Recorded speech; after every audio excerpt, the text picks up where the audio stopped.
जय Jagannath. Good morning. Welcome to my YouTube channel Deepika Anshu. चलतु आज आम बनइबा छोले भटूरेर रेसिपी। मु एठी किछि मैदा नहीं जाइछि। मैदारे अल्प लूण पकई देइछि। आउ सेथिरे मु किछि सुजी को ऐड करिछि। आउ सेथिरे मु खाइबा सोडा अल्प पकईछि। अल्प टिके चीनी टिके पकईछि। आ 3 चामच रिफाइंड ऑयल पकईछि।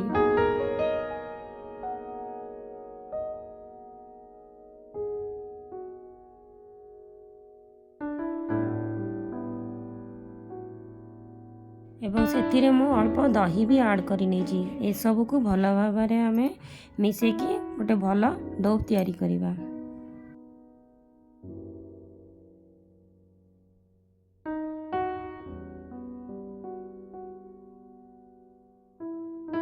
देखंतु आमर ये बहुत सुंदर भाव में डो तैयारी हो जाइए। यहाँ को आम घोड़े की रखीदे 2 घंटा पर्यंत। एबे चलतु आम बनइबा छोला तरकारी। देखंतु मु एठी प्रेशर कुकर रे छोला को नहीं जाइए एवं सेथिरे मु किछि गोटा दालचीनी 2टा लवंग और गोटे बड़ अलैचा को नेकी अल्प लूण पकई देछि। मध्य सेथिरे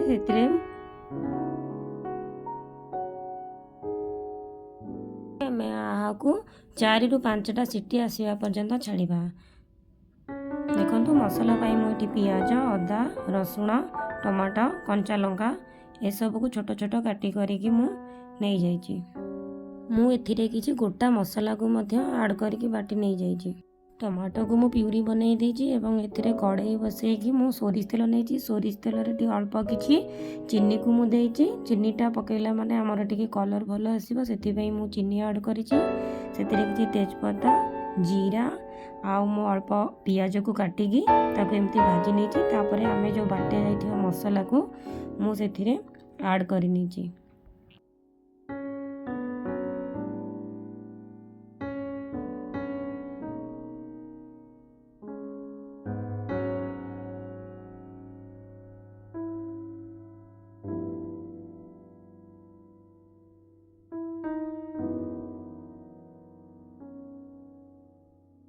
एथिरे मु किछि हळदी लंका गुंड एवं गोटे चामच धनिया गुंड पकईछि।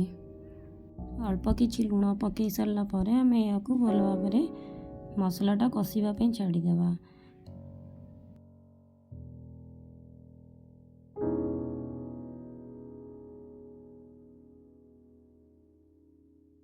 एबे एठी मु टमाटो प्यूरी पकई नेछि।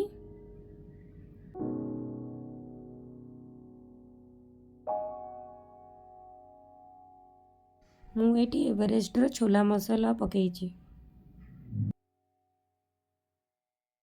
आमर सीझा जाइथिबा छोला को मु डंकी माध्यम रे अल्प किछि ताकू मु चकटी नेछि एवं अल्प किछि मु गोटा रखिछि।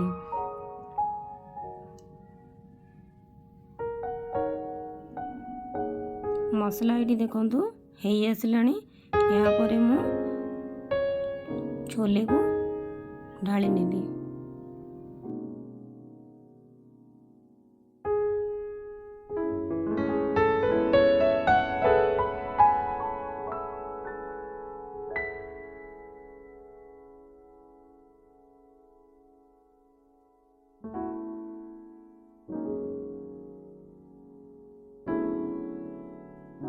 आमे जो सिझेई थिले छोला को आमे सेतिरे जो पानी मोर बळी थिला सेही पानीटा मु एथिरे ऐड करि नै जाइछि। एवं एटा टिके फुटी आसिला परे मु किछि तेंतुली रस या परे मु अल्प किछि देइछि। एवं एटा हेई सारला परे शेष बेलकु कसूरी मेथी अल्प किछि मु ऊपरे पकई नेछि।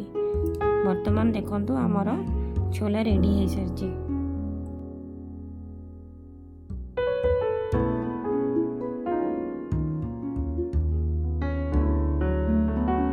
चलते एबे आमे भटूरे बनइबा। देखंतु 2 घंटा पर्यंत मु एई डो को रखिथिली केते सुंदर भाव में फुली आसीछि।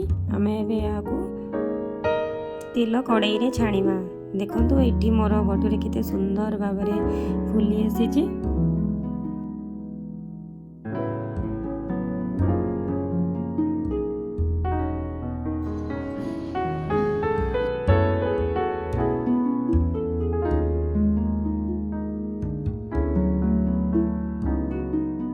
आमर ए प्रस्तुत हो गला छोले भटूरे। आपन को जदि मो वीडियोटी भल लगी please like share and comment and subscribe करने को भूलें।